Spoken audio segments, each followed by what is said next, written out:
हर लड़की की आंखों में एक सपना पलता है, एक ऐसा सपना जो उसे बचपन से ही लोरी की तरह सुनाया जाता है कि एक दिन 7 समुंदर पार से एक राजकुमार आएगा और उसे अपनी पलकों पर बिठा कर ले जाएगा। ये जो ड्रेसिंग के आगे बैठी सज रही है, ये मैं ही हूँ, सांची। मैं भी उन लाखों लड़कियों में से एक थी। ज्यादा कुछ मांगा नहीं जिंदगी से और प्यार के सिवा कुछ चाहा नहीं, और ये ओढ़ ली मैंने मेरी लाल चुनर। हो गई ना मैं तैयार। कितनी प्यारी लग रही है, मेरी ही नजर न लग जाए। तू खुश है ना साची? कहीं हम लोग जल्दबाजी तो नहीं कर रहे? माँ बैठो ना मेरे पास। आप ही कहती है ना कि जिस घर में प्यार होता है वही स्वर्ग होता है। तो आपकी पसंद मेरी पसंद है, और फिर कान्हा जी है ना मेरे साथ। मुझे कुछ ज्यादा नहीं चाहिए माँ, बस मेरा हमसफर ऐसा हो जो मेरे मन की बात मेरी आंखों में पढ़ ले। ये मिल जाएगा ना? हाँ मेरी बच्ची, दुनिया में किसी की भी बेटी दुख नहीं पानी चाहिए। माँ, शरद जी की सादगी ने मेरा मन मोह लिया है, मुझे अब कोई भी डाउट नहीं है। साची की ये मासूमियत और उसके वो सपने तब सच होते नजर आए जब उसके माता पिता ने शरद को चुना। साची को मंडप की ओर लाया जाता है। शहनाई गूंज रही है। साची दुल्हन के लाल जोड़े में शरद के बगल में बैठ जाती है। सिंपल सा दिखने वाला लड़का शरद है, जिसे चोर नजर से साची देखती ही जा रही थी। तभी पंडित ने दोनों को एक दूसरे का हाथ थामने को कहा। साची शरद की छुअन पाकर सिहर उठती है और उसकी आंख से आंसू छलक गया। मेरा हाथ कैसे आपके हाथ में एकदम से समा गया शरद जी, जैसे ये आपके लिए ही बना हो। तुम्हारा हाथ बहुत कांप रहा है सांची, तुम थक गई होगी ना? बस कुछ रस्में और है, फिर मैं तुम्हें कभी थकने नहीं दूंगा। हमेशा यूं ही थामे रखूंगा, हर राहत बटोर कर लाऊंगा, वादा रहा। शरद के इन शब्दों ने सांची के दिल को छू लिया। अब बारी थी डोली उठने की। सांची बेतहाशा रो रही थी। सांची, ये आखिरी दिन है जब तुम रो रही हो। माँ बाबा, जितना मेरे बस में है सांची के सब अरमान मैं जरूर पूरे करूंगा। कोई भूल चूक हो तो माफ करना। शरद जी, माँ बाबा अपना ध्यान रखना। चलो सांची। और शरद सांची को लेकर विदा हो जाता है। विदाई के आंसुओं के बाद जब सांची ससुराल की दहलीज पर पहुंची तो उसकी आंखें चमक उठती हैं। वहां का नजारा उसके अरमानों के महल जैसा था। घर के बाहर लिखा था, शरद्स विला। आपका घर? नहीं, तुम्हारा घर, हमारा घर। सांची देखती है घर में उत्सव का माहौल है। सास सरला जितना सरल नाम उतना सरल स्वभाव। वो सांची का बहुत चाव से स्वागत करती है। ननद सलोनी और देवर ध्रुव भी नई भाभी से मिलने को एक्साइटेड लग रहे थे। अरे मेरी लक्ष्मी जैसी बहू, अब इस घर की रौनक तुम ही हो। खुश रहो बेटी, सदा सुहागन रहो। भाभी, भैया तो आपकी तरफ से नजर ही नहीं हटा रहे। आप सच में बहुत लकी हो। भैया ने कभी किसी लड़की से आंख उठाकर बात नहीं की, और जिससे करी तो उसे बीवी पर आकर सीधे घर ही ले आए। छोटी, बस। सांची, तुम थक गई होगी बहुत। चलो अपने कमरे में चलो। देखा माँ, ऐसे कभी मुझे तो कमरे में नहीं आने दिया। आज भाभी आ गई तो कमरा शेयर कर रहे हैं बड़े भैया। कितना प्यारा परिवार है ये। सब एक दूसरे के साथ हंसते खेलते हैं। ऐसे परिवार का ही तो अरमान था मुझे। सांची अपने कमरे में जाती है। कमरा फूलों से सजा था। सामने सुहाग की सेज थी। सांची की धड़कनें जो अब तक बढ़ी नहीं थी, वो अब बढ़ने लगी थी। आज वो रात थी जो दो अनजान रूहों को एक कर देती है। शरद कमरे में आता है और देखता है कि सांची घूंघट में लिपटी बैठी है। शरद बहुत प्यार से उसका हाथ थामता है। सांची, जानता हूं ये सब नया है तुम्हारे लिए, पर विश्वास रखना, मैं हमेशा तुम्हारे साथ हूं। तुम सिर्फ मेरी पत्नी नहीं, मेरी दोस्त भी हो, मेरी जिम्मेदारी। अब से तो मेरा सब कुछ ही तुम हो सांची। मैंने अपना मन तो आपको कब का ही सौंप दिया है शरद जी। बस अब ये तन बचा है, ये भी आपका ही है। अब आप ही मेरे सब कुछ हैं। शरद और सांची दोनों प्यार के आगोश में जा चुके थे। उस रात सांची ने सिर्फ अपना शरीर ही नहीं, अपनी आत्मा भी शरद के कदमों में रख दी। मगर जो हाथ थामकर सांची यहाँ आई है, वो साथ कितनी सी देर का है किसे पता था। सांची इस घर के परिवेश में घुल मिल गई थी। वो सास के पांव दबाती तो ससुर को मनपसंद चाय देती।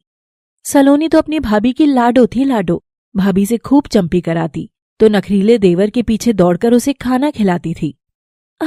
मेरा प्यार परिवार सपनों जैसा परिवार है। थैंक शरद जी। शरद भी सांची से खुश था, मगर उस दिन घर में उदासी छा गई थी जब शरद अपना बैग तैयार कर रहा था, सांची दरवाजे की चौखट पकड़कर रो रही थी। सांची देखो, रो मत, मुझे शहर जाना ही होगा, काम बहुत जरूरी है, कुछ ही दिनों की तो बात है। नहीं, मैं नहीं रह सकती आपके बिना। अभी तो शादी हुई है, अभी तो मैंने आपको ठीक से जाना भी नहीं और मुझे इस अकेलेपन से डर लगता है। अरे पगली, अकेलापन कैसा? यहाँ माँ है, बाबूजी हैं, सलोनी, ध्रुव सब तो है। ये सब तुम्हें बहुत प्यार करते हैं। जानती हूँ, सब बहुत अच्छे हैं, मगर ससुराल तो ससुराल ही होता है ना। भले ही सब कितने अच्छे क्यों ना हो, पति के बिना ये दीवारें मुझे काटने को दौड़ेंगी। मैं यहाँ घुट जाऊंगी शरद जी। सांची की ये सब बात सुनकर वहां सन्नाटा छा गया। उसकी बेबसी साफ झलक रही थी। पति के बिना ससुराल का भरा पूरा घर भी उसे वीरान लग रहा था। शरद, बहू ठीक कह रही है, अभी नई नई आई है, इसका मन कैसे लगेगा तेरे बिना। पर माँ, वहां शहर में। हाँ भैया, आप हैं तो भाभी खुश है, आप नहीं होगे तो भाभी तो बस उदास ही रहेंगी। इनको साथ ले जाओ। मगर यहाँ आप लोगों के पास। कोई अगर मगर नहीं, ये तेरे पास रहेगी तो वहां तेरा ध्यान भी रख लेगी, बस तय रहा। सच? थैंक यू माँ जी, थैंक यू सो मच। ठीक है, जैसा आप कहें माँ। चलो सांची, साथ चलने की तैयारी करो। सांची के अरमानों को जैसे पंख लग गए और सफर शुरू होता है।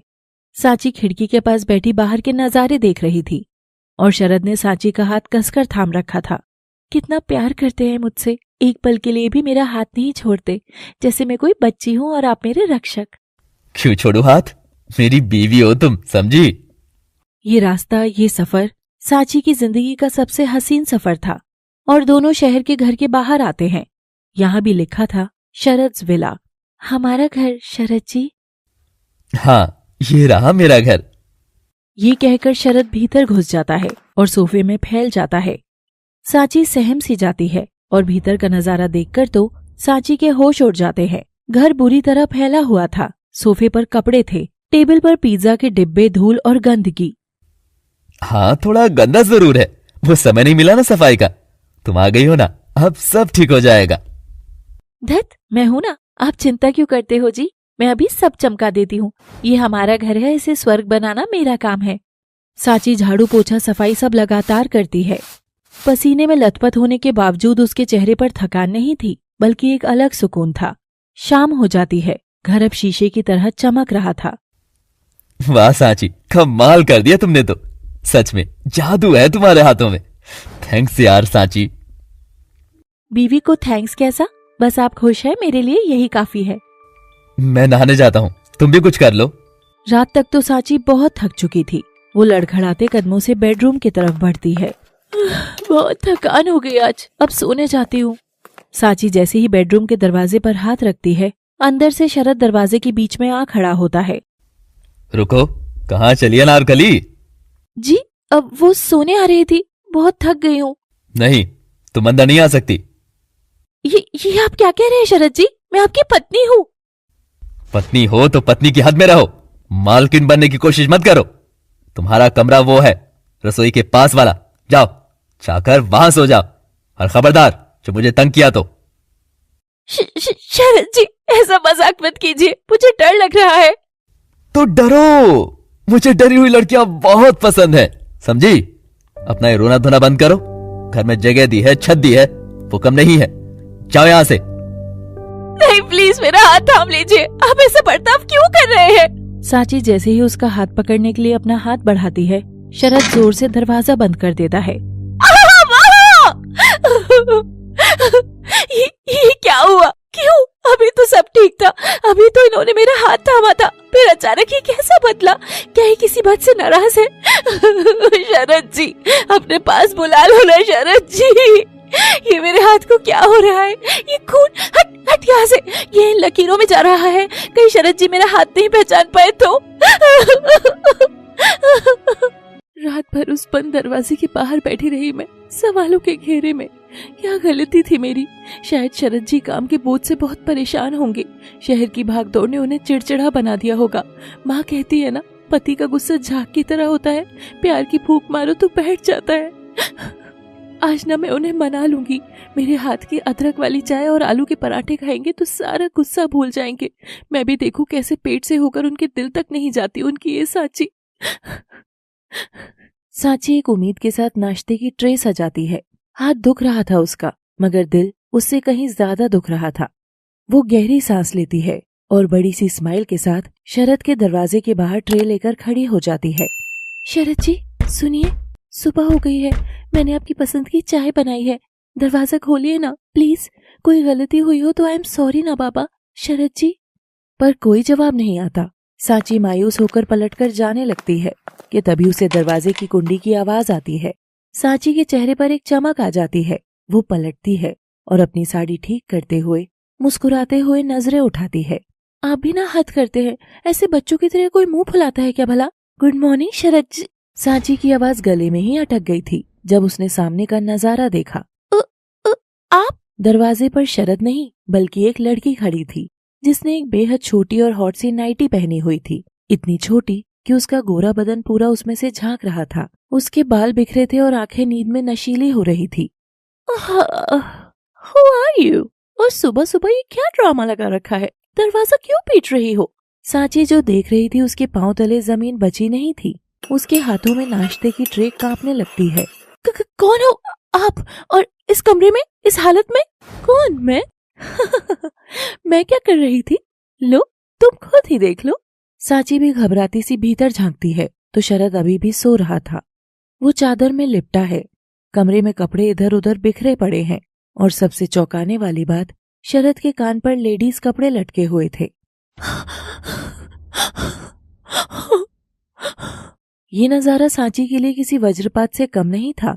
उसका पवित्र सुहाग, उसका देवता जैसा पति किसी और औरत के साथ इस हालत में। हे भगवान, ये मैं क्या देख रही हूँ? ये नहीं हो सकता, ये झूठ है, ये सपना है। शरद जी उठिए। ये नंगी औरत, कुछ तो शर्म कर, मेरे मर्द को रिझा रही है। बहकाया होगा तूने ही। Oh really? मैंने बहकाया? शरद डार्लिंग उठो ना बेबी, शायद यहाँ कोई कंफ्यूजन है। क्या है यार तारा, सोने भी नहीं देती, क्या शोर मचा रखा है तुमने? शरद बिस्तर पर बैठता है और अंगड़ाई लेता है। सांची उसे देखती है। उसके कान पर अभी भी वो कपड़ा लटका हुआ था। अब सांची का दम घुटने लगता है। वो अपना मुंह हाथ से दबा लेती है ताकि चीख ना निकल जाए। अरे तारा बेबी, तुम भी ना, रात को ही मेरे कान पर टांग दी थी क्या? हाँ नॉटी गर्ल। आपको क्या हो गया शरद जी? शरद की नजर दरवाजे पर रोती हुई सांची पर पड़ती है। वो बिल्कुल भी नहीं चौंकता, ना कोई शर्म ना कोई पछतावा। वो बहुत ही सामान्य तरीके से आलस भरे कदमों से चलते हुए दरवाजे तक आता है और तारा को पीछे से अपनी बाहों में भर लेता है। अरे सांची, तुम सुबह सुबह क्या कीर्तन शुरू कर दिया? इतना शोर क्यों मचा रही हो? क्या हो गया? कोई मर गया क्या? सांची को लगा जैसे किसी ने उसके कान पर तमाचा मारा हो। कोई मरा नहीं, पर शायद मैं मर जाऊं। मेरी तो दुनिया ही उजड़ गई शरद जी। ये औरत कौन है? और आप इसके साथ हमारे बिस्तर पर? हमारी शादी को अभी 2 ही महीने हुए हैं और आप? छी! सांची का ये तड़पता अंदाज देखकर शरद और तारा दोनों जोर जोर से हंसने लगते हैं। उनकी हंसी सांची के जख्मों पर नमक छिड़क रही थी। ओह गॉड शरद, ये तो सच में बहुत देहाती ड्रामा क्वीन है। देखो कैसे डायलॉग मार रही है। अरे तारा, तभी तो ये तुम जैसी नहीं है। देखो सांची, शायद तुम हमें ऐसे प्यार करता देख जल रही हो, या फिर तुम अभी तक उस शादी ब्याह के ड्रामे से बाहर नहीं आई हो। ड्रामा? वो शादी आपके लिए ड्रामा थी। अग्नि को साक्षी माना था आपने, 7 फेरे लिए थे, मांग भरी थी मेरी, वो सब ड्रामा था? हाँ, ड्रामा ही था। मेरे लिए वो शादी कुछ भी नहीं है, सिवाय 4 मंत्र और 4 घेरे मारने के। वो सब मैंने माँ बाबूजी के इमोशनल अत्याचार और सो कॉल्ड समाज से बचने के लिए किया। उन्हें एक संस्कारी बहू चाहिए थी और मुझे आजादी। और मुझे क्या चाहिए था, किसी ने नहीं पूछा। अगर आपको आजादी चाहिए थी तो मेरी जिंदगी क्यों बर्बाद की? मना कर देते शादी से। किसी की बेटी की अर्थी निकालने का क्या हक था आपको? शरद पर सांची के एक भी आंसू का असर नहीं हो रहा था। वो तारा की कमर को और कसकर पकड़ता है। शरद डार्लिंग, तुम भी ना बेकार में इसका लेक्चर सुन रहे हो। वैसे भी तुम्हें एक फुल टाइम बाई तो रखनी ही थी, अब तो ये आ गई है, घर का काम जानती है, खाना बनाती है, तो यही सही, पैसे भी बचेंगे और घर भी साफ रहेगा। भाई, मैं इस घर की बहू हूँ। हाँ हाँ, सही कहा। अब सुनो सांची, तुम्हें बहुत शौक है ना ये जानने का कि मेरी बाहों में ये लड़की कौन है? तो मिलो, ये है तारा, मेरी गर्लफ्रेंड, मेरी पार्टनर। हम दोनों लिव इन में रहते हैं। Live in? गांव की हो ना, नहीं समझोगी। लिव इन मतलब बिना शादी के पति पत्नी की तरह रहना। इस बीच हमारे बीच सब कुछ होता है। सब कुछ यानी वही सब जो तुम सोच रही हो। हमारा मन भी शेयर होता है और तन भी। हाँ, और हम दोनों जब चाहे सुहागरात भी मना सकते हैं, और ना इस सिंदूर का लफड़ा, ना इस मंगलसूत्र का झंझट। दूर हटो मुझसे, बेशर्म औरत। क्या बोले मुझे? बेशर्म बोलेगी? अरे अरे, देखो तो इसके नखरे। शरद जानबूझकर सांची को जलाने के लिए तारा को अपनी ओर खींचता है और सांची की आंखों के सामने तारा के होठों को कसकर चूम लेता है। तारा भी बेशर्मी से उसका साथ देती है। बस कीजिए, भगवान के लिए बस कीजिए, मैं और नहीं देख सकती। मैं अभी पुलिस के पास जाऊंगी, सबको बताऊंगी आपकी असलियत। पुलिस सबको बताएगी? जा, अभी जा। लेकिन एक बात सुन ले, ये शहर है सांची, यहाँ मेरी पहचान और पैसा बोलता है।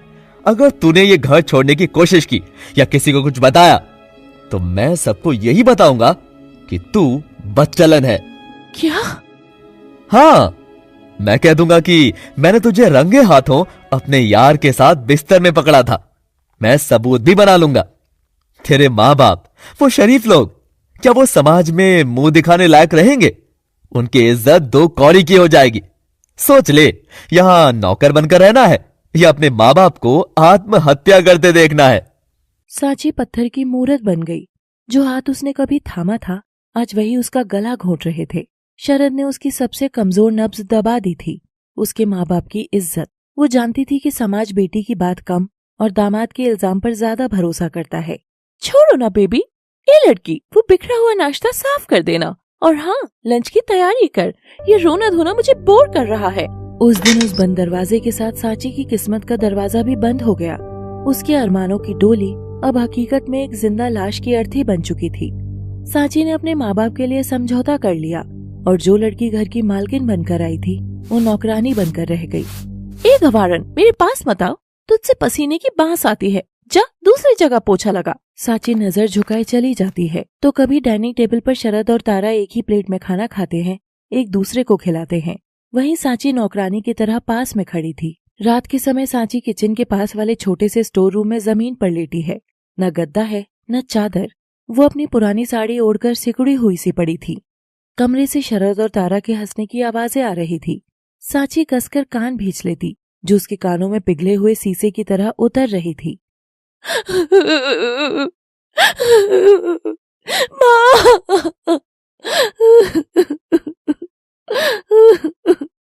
दिन बीतते गए, हफ्ते गुजर गए। वो मोम की गुड़िया जैसी सांची अब दुखों की आंच में पिघलकर आधी रह गई थी। उसकी आंखों के नीचे काले गहरे गड्ढे पड़ गए थे।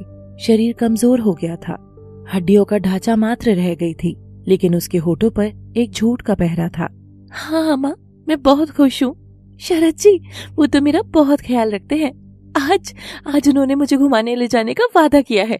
आप चिंता मत करो, बाबूजी की दवाई समय पर देना।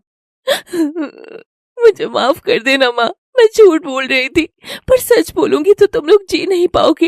ये नरक ही अब मेरी नियति है।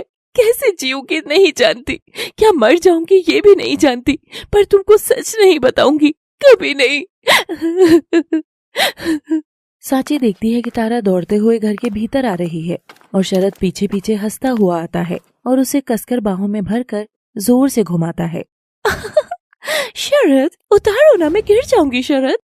अच्छा, तो तंग क्यों करती हो मुझे? अब तो इसकी सजा मिलेगी तुमको, मगर यहाँ नहीं, बेडरूम में। शरद, छोड़ो ना नॉटी बॉय। और शरद तारा को बिस्तर पर गिरा देता है। सांची जिज्ञासावश कमरे में झांककर उनको रोमांस करता देख रही थी। इतने दिनों से शरद, जो उसका पति था, उसने प्यार से सांची को छुआ तक नहीं था। ओ शरद, मेरे शरद, आई लव यू। अरमानों की डोली ऐसी अर्थी बन चुकी थी जिस पर लेटी थी खुद सांची। सांची घर के काम में लगी हुई थी, पसीने से लथपथ एकदम, कि तभी बेडरूम से शरद की आवाज आती है। अरे सांची, सांची जरा बेडरूम में आओ तो। आज शरद जी ने मेरा नाम पुकारा, मेरा नाम, अपनी साची का। आए शरद जी। साची शरद की आवाज सुनते ही कमरे की तरफ दौड़ी हुई जाती है। उसका साड़ी का पल्लू फर्श पर घिसट रहा था, मगर वो बेपरवाह शरद की ओर बढ़ रही थी। एक उम्मीद जो मिल गई थी उसे। उम्मीद दुनिया की सबसे बुरी चीज होती है। ये तब भी दिए की तरह जलती रहती है जब चारों ओर तूफान हो। शरद का वो रूप देखने के बाद भी सांची के दिल के किसी कोने में एक आस बाकी थी कि शायद उनका मन बदल जाए। सांची, हो सांची, जरा इधर तो आना। जी हाँ शरद जी। हाँ, देख रहा हूँ पिछले कुछ दिनों से तुम घर का काम बहुत अच्छे से कर रही हो, बिना चूचपड़ किए, बिना रोए धोए। तारा भी खुश है कि उसे घर के झंझट नहीं उठाने पड़ते। ये तो मेरा फर्ज है जी, आप खुश रहें, बस यही चाहती हूँ। आखिर बीवी हो आप। बस ये बीवी टीवी वाली बकवास नहीं, फिर तो चाहे तुम मुझसे कुछ भी मांग लो। Anyways, good, very good. तो इस अच्छी सर्विस का इनाम तो बनता है ना? इनाम? क्या वो मुझे अपना लेंगे? क्या वो मुझे पत्नी का दर्जा देंगे? मगर शरद साइड में पड़े एक पैकेट को उठाता है और सांची की तरफ फेंकता है। पैकेट सांची के पैरों में गिरता है। ये क्या है? उठा ले, तारा की एक साड़ी है, थोड़ी पुरानी है मगर तुम्हारे नए कपड़ों से तो अच्छी ही है। मैंने सोचा कूड़े में फेंकने से अच्छा है तुझे दे दूं। तेरे ये फटे पुराने चीथड़े देखकर मेरे स्टैंडर्ड की वॉट लग जाती है। इसे रख ले, ये तेरी बख्शीश है। सांची के चेहरे पर जमी मुस्कान एक पल में ही गायब हो चुकी थी। उसका दिल कांच की तरह टूटकर शरद के पांव में ही बिखर गया था। मुझे लगा आप मुझसे खुश है, लेकिन ये तो पति ने पत्नी को इनाम नहीं बल्कि मालिक ने नौकर को उतरन दी है। बख्शीश? मैं पत्नी हूँ आपकी, कोई भिखारी नहीं जो। ओ हेलो, फिर शुरू हो गया तेरा लेक्चर। प्यार से दे रहा हूं तो रख ले, वरना ये भी नहीं मिलेगा। जा तारा के लिए फ्रेश जूस बना कर ला, और याद रखना मुंह बंद और हाथ चालू, तभी इस घर में रोटी मिलेगी। सांची अपमान का घूंट पीकर आंखों में आंसू लिए वो पुरानी साड़ी उठाती है और कमरे से बाहर निकल जाती है। शाम का समय था। डोरबेल बजती है, टिंग टोंग। तारा हॉल में सोफे पर बैठकर मैगजीन पढ़ रही थी। सांची और नौकरानी जी मर गई क्या? दरवाजा खोल, पिज्जा वाला आया होगा। सांची पोछा लगा रही थी। वो हड़बड़ाकर उठती है और दरवाजा खोलती है तो सामने पिज्जा वाला नहीं बल्कि शरद के माँ बाप जगदीश और सरला देवी खड़े थे। माँ जी, बाबूजी, आप लोग? सरला और जगदीश सांची को देखकर एक पल के लिए खुश होते हैं, मगर उसका हुलिया देख ठिठक जाते हैं। अरे ये क्या हाल बना रखा है बहू? तू सांची ही है ना या कोई काम वाली? छी छी, शरद ने तो कहा था तुम लोग मजे में हो। ये कैसी हालत है तुम्हारी? सांची को समझ नहीं आता कि क्या कहे। उसे लगा कि अब शायद उसे इंसाफ मिलेगा। उसके सास ससुर जो आ गए हैं। माँ जी, अच्छा हुआ आप आ गए। देखिए ना मेरी हालत, शरद जी ने। अरे ओ महारानी, पिज्जा वाले से इश्क लड़ा रही है क्या? इतनी देर क्यों लग रही है? जल्दी आ। तारा चलते हुए दरवाजे तक आती है, जो बेहद छोटे कपड़ों में तो थी ही, साथ ही वो सिगरेट का कश लगा रही थी। ओह, तो द फैमिली ड्रामा चल रहा है। ये कौन है? और हमारे घर में इस नंग धड़ंग हालत में? शर्म हया बेच खाई है क्या? एक्सक्यूज मी ओल्ड मैन, पसंद नहीं है तो अपनी आंखें बंद करो। मैं क्यों ढकूं खुद को? हाँ, मेरा घर में जो चाहे पहनूं। तेरा घर? ये मेरे बेटे का घर है और तू होती कौन है मेरी बहू पर हुक्म चलाने वाली? देख मेरी फूल जैसी बहू को क्या बना दिया है तुम लोगों ने। माँ जी, मुझे बचा लीजिए। ये औरत, ये तारा शरद जी के साथ लिव इन में रहती है। ये मुझे नौकर बनाकर रखते हैं, मुझे मारते हैं, मुझे बख्शीश में उतरन देते हैं। माँ जी, शरद जी बदल गए हैं।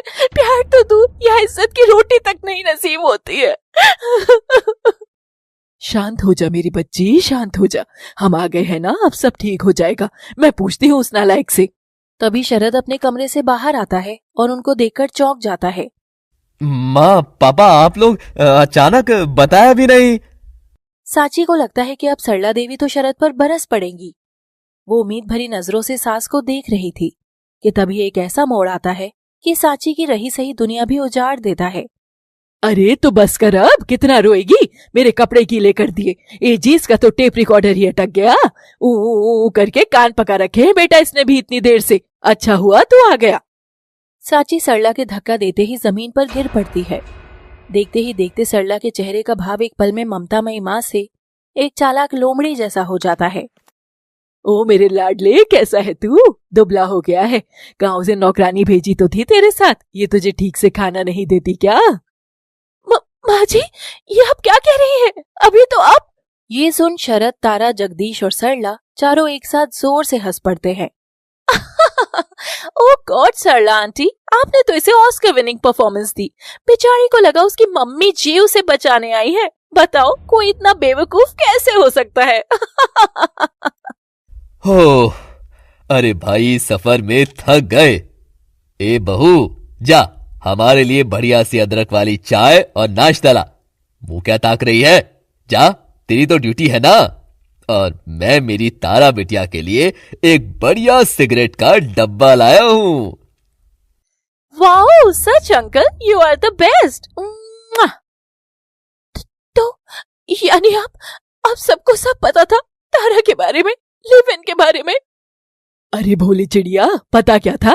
ये सब तो हमारी ही मर्जी से हो रहा है। और लिव इन क्या होता है ये तो चोचले है। हमारा बेटा तो तारा बिटिया को ही सब मानता है, बस इतना ही काफी है। क्या?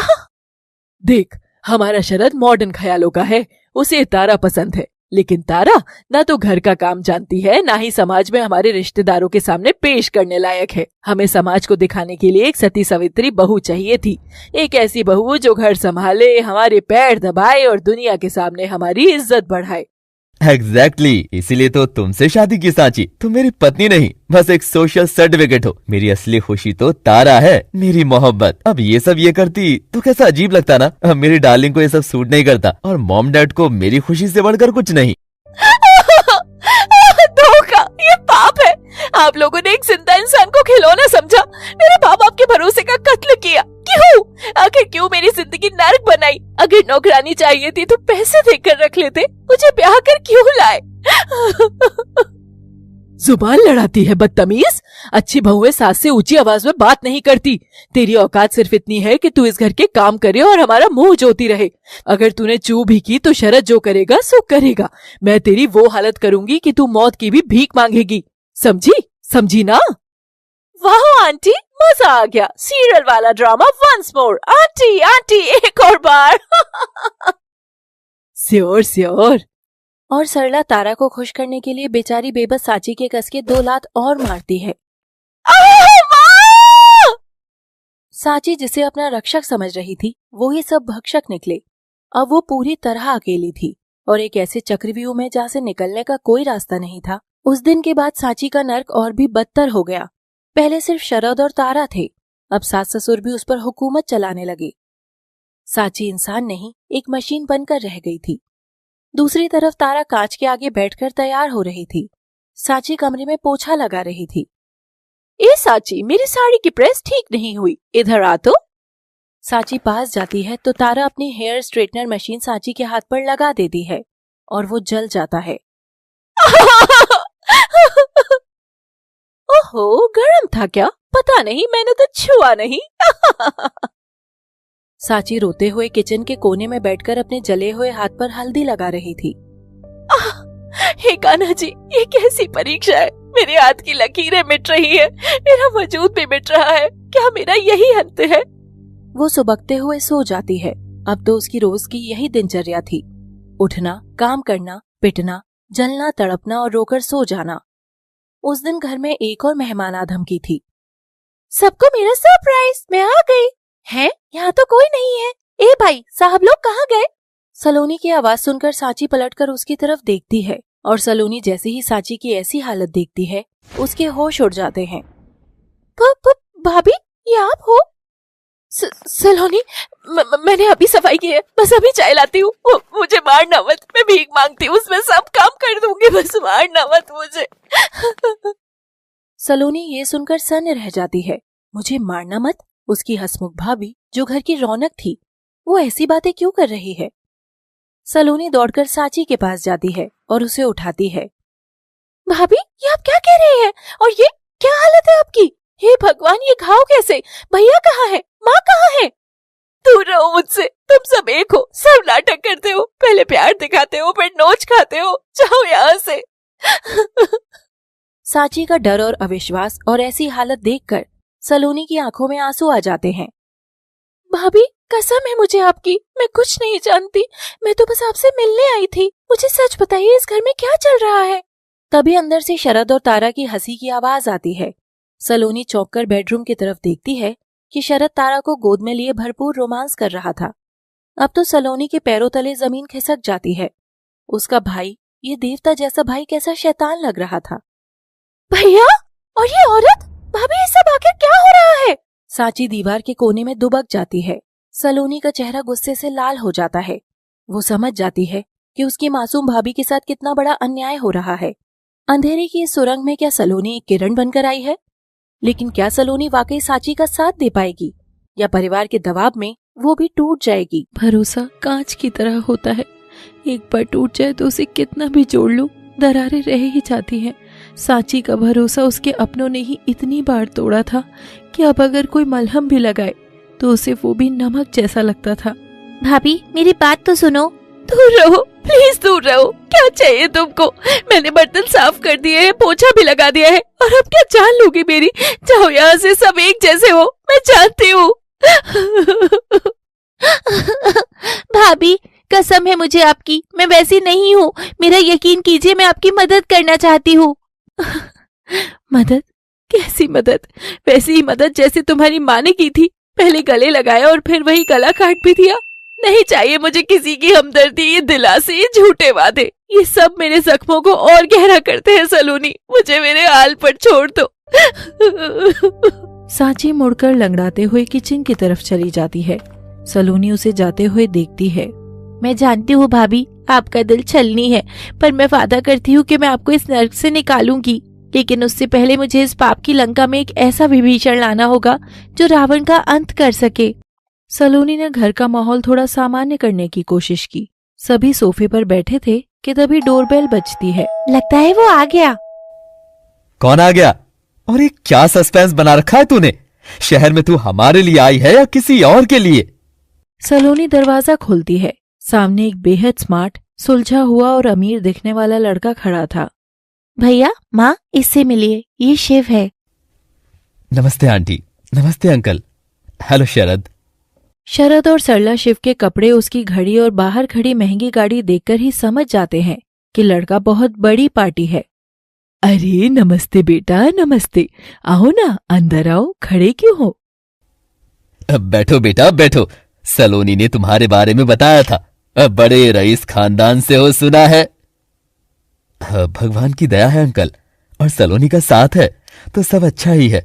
दरअसल मैं और सलोनी एक दूसरे को पसंद करते हैं और शादी करना चाहते हैं, इसलिए आज आपसे मिलने आया हूं। लड़का तो ठीक है, वैसे करते क्या हो? जी, हमारा इंपोर्ट एक्सपोर्ट का बिजनेस है और कुछ होटल्स भी हैं। शिव और परिवार बातें कर ही रहे थे कि तभी शिव की नजर किचन की तरफ जाती है, जहां सांची खड़ी थी। मैले कपड़ों में, पसीने से तरबतर, आंखों के नीचे गहरे काले गड्ढे और चेहरे पर बेबसी। शिव सांची को देखता रह जाता है। इस आलीशान घर में जहां सब टिपटॉप बनकर बैठे हैं, वहां ये औरत किसी भिखारी से भी बदतर हालत में क्यों है? आंटी, वो कौन है किचन में? काफी परेशान लग रही है। अरे वो तो बस हमारी काम वाली है। काम वाली? लेकिन आंटी, मैंने देखा है, वो अलग लग रही है। इससे पहले कि सरला कोई और झूठ बोलती, सलोनी बीच में कूद पड़ती है। अरे माँ का मतलब है इस घर का हर काम संभालने वाली मेरी भाभी यानी शरद भैया की बीवी और माँ की बहू सांची है। क्या? शरद की वाइफ? शिव की नजर अब शरद पर जाती है, जिसके बगल में तारा अधनंगे कपड़ों में बिल्कुल चिपक कर बैठी थी। तारा ने अपना सिर शरद के कंधे पर रखा हुआ था और हाथ उसकी जांघ पर था। एक मिनट, अगर वो किचन वाली महिला शरद की पत्नी है तो फिर ये कौन है जो शरद से फेविकॉल की तरह चिपकी हुई है? What do you mean by ये कौन है? मैं शरद की। अरे शिव, तुम भी ना, ये तारा है भैया की पर्सनल सेक्रेटरी। अब तुम तो जानते हो सेक्रेटरी को बॉस के साथ कितना समय बिताना होता है। हाँ, यू, हाउ डेयर यू। शरद तारा का हाथ चुपके से दबाकर उसे चुप रहने का इशारा कर देता है। बेचारी तारा तो महारानी से नौकरानी जैसा महसूस कर रही थी। पर्सनल सेक्रेटरी वाओ, पर इतना भी क्या पर्सनल सर्विस है भाई, जो फैमिली डिस्कशन के बीच में भाभी की जगह इस सोफे पर पति के साथ चिपक कर बैठी है। हा? आजकल सेक्रेटरीज को ऑफिस में काम नहीं होता है क्या? वो क्या है ना शिव, हम लोग वर्क फ्रॉम होम कर रहे हैं ना, तारा और मैं एक प्रोजेक्ट पर साथ काम करते हैं, तो इससे आदत हो गई है। तारा थोड़ा उधर बैठो। तारा पैर पटकते हुए गुस्से में भुनभुनाते हुए थोड़ी दूर खिसक जाती है। अब सांची लड़खड़ाती सी कांपती सी ट्रे लेकर हॉल में आती है। चाय। शिव चाय का कप उठाने के लिए आगे बढ़ता है। जैसे ही वो कप पकड़ता है, उसकी नजर सांची की जली हुई कलाई पर जाती है, तो वो बेबस उसकी आंखों को देखता है। तुम्हारी आंखें किसी कैद हिरन की तरह लग रही है सांची, जैसे तुम यहाँ जी नहीं रही बल्कि किसी ना दिखने वाली कैद में हो। कितने जख्म हैं तुम्हारे इस बदन पर, पता नहीं तुम रोती भी होगी या नहीं। सांची कप देकर मुड़ने ही वाली थी कि शिव उसका हाथ थामकर उसे रोक लेता है। हाँ जी, क्या हुआ? चाय ठीक नहीं बनी? अरे भाभी, आप कहाँ जा रही हैं? बैठिए ना यहीं भैया के पास। जी नहीं, मुझे काम है। काम तो होता रहेगा, आज मैं आया हूं ना, तो फैमिली फोटो तो बनती है। शिव जबरदस्ती उसे शरद के पास बैठा देता है। शरद ये देख चिढ़ जाता है। सांची सहमी सी थी। अरे शरद भाई, ये फैमिली फोटो है, ऑफिस फोटो नहीं। सेक्रेटरी साहिबा को साइड में कीजिए। भाभी आप आइए यहाँ अपने पति के पास, और भैया जरा सा भाभी से चिपक कर। शरद का खून खौल रहा था, लेकिन शिव के स्टेटस और सलोनी के रिश्ते की खातिर उसे चुप रहना पड़ा। तारा तुम साइड हो जाओ। आओ सांची, मेरे पास आओ। तारा गुस्से में पैर पटकते हुए फ्रेम से बाहर चली जाती है। वो कोने में खड़ी होकर किसी जलकुकड़ी की तरह सांची को घूर रही है, और शरद सांची को बाहों में थाम लेता है। तस्वीर क्लिक होती है। आज न जाने कितने जमाने बाद सांची को उसके पति की छुअन नसीब हुई थी। उसकी आंखों में आंसू भर आते हैं। और करो सब स्माइल। डन। अब ये फोटो हमेशा दिल में रहेगी। मैं सलोनी से कह ही रहा था कि मुझे ऐसे ही परिवार से जुड़ना है, जहां हर रिश्ता पानी जैसा साफ हो। उम्मीद करता हूं कि आप लोगों का प्यार ऐसे ही बना रहे। मैं चलता हूं अब। शिव के जाते ही अचानक से घर का माहौल बदलकर नरक सा हो जाता है। What the hell was that? Secretary? Saloni, तुम्हारी कैसे हिम्मत हुई मुझे उस लड़के के सामने सेक्रेटरी बोलने की? मेरी इंसल्ट करा दी। हाँ सलोनी, ये क्या तमाशा था, और उस मनहूस को बहू बताने की क्या जरूरत थी? कह देती काम वाली है, 2 कौड़ी की लड़की हमारे परिवार की फोटो में आएगी क्या? तेरे रिश्ते की वजह से चुप रहा मैं, वरना उस लड़के को बता देता कि इस घर की मालकिन कौन है। तो क्या कहती भैया कि ये लड़की आपकी लिव इन पार्टनर है, और मेरा भाई अपनी पत्नी को घर में रखकर बाहर वाली के साथ अय्याशी करता है? कौन करता फिर मुझसे शादी? हाँ, शिव का परिवार संस्कारी है भैया, अगर उन्हें पता चलता तो ये रिश्ता कभी नहीं होगा। तो ना होता रिश्ता, मुझे तो फर्क नहीं पड़ता, लेकिन तूने मेरी तारे की बेइज्जती करवाई और इस चिलगोजी सी सांची को मेरे पास बिठा दिया। भैया प्लीज, बस कुछ दिन, जब तक मेरी और शिव की सगाई नहीं हो जाती तब तक ये नाटक कर लीजिए। और सच तो यही है ना भैया कि भाभी आपकी असली पत्नी है, कानूनन भी और सामाजिक रूप से भी, तो सच को मान लेना गलत कैसा? पत्नी पत्नी पत्नी, दिमाग खराब कर दिया इस शब्द ने।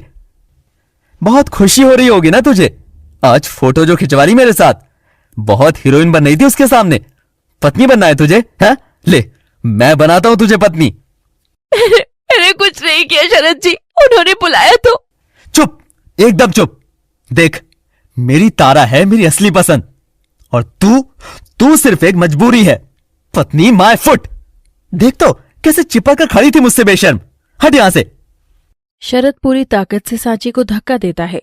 सांची सोफे से टकराते हुए जोर से जमीन पर गिरती है। वो अपने हाथों के बल गिरती है। सांची औंधे मुंह वहां पड़ी थी। हाथ में हरी कांच की चूड़ियां टूटकर उसकी कलाई में फिर से चुभने से खून बह रहा था, और जो जख्म ठीक भी नहीं हुए थे वो फिर से हरे हो उठे थे। मेरा हाथ, मैंने क्या किया था शरद जी ऐसा? कीचड़ को कीचड़ भूलना नहीं चाहिए। तू मेरी जूती लायक ही है। बड़ी आई मेरी शरद बेबी से चिपकने वाली। तारा भी एक लात सांची को टिका ही देती है। अब बारी सरला की थी।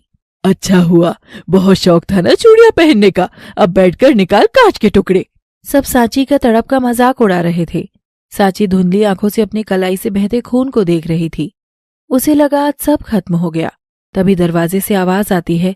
सब देखते हैं कि दरवाजे पर शिव खड़ा है। वो गया नहीं था। शिव की आंखों में अब एक क्रोध धधक रहा था। उसने शरद को धक्का देना, सांची का गिरना और घर वालों की क्रूर हंसी सब देख लिया था। भाभी, अरे सांची, ये कैसे गिर गई तुम? देखो, चोट लगा ली ना खुद को। संभालो यार पागल। देखो तो सलोनी, कितनी पागल है तुम्हारी भाभी।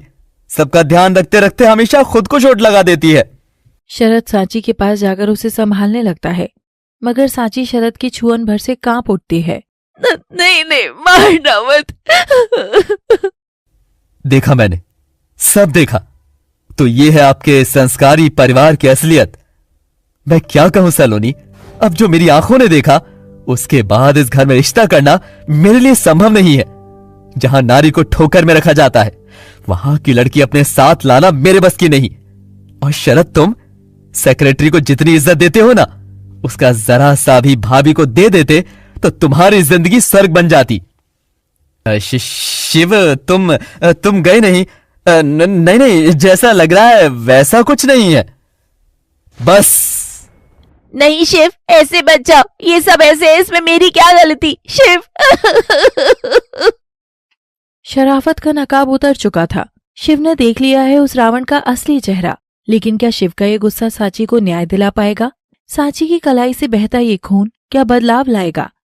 जानने के लिए देखते रहिए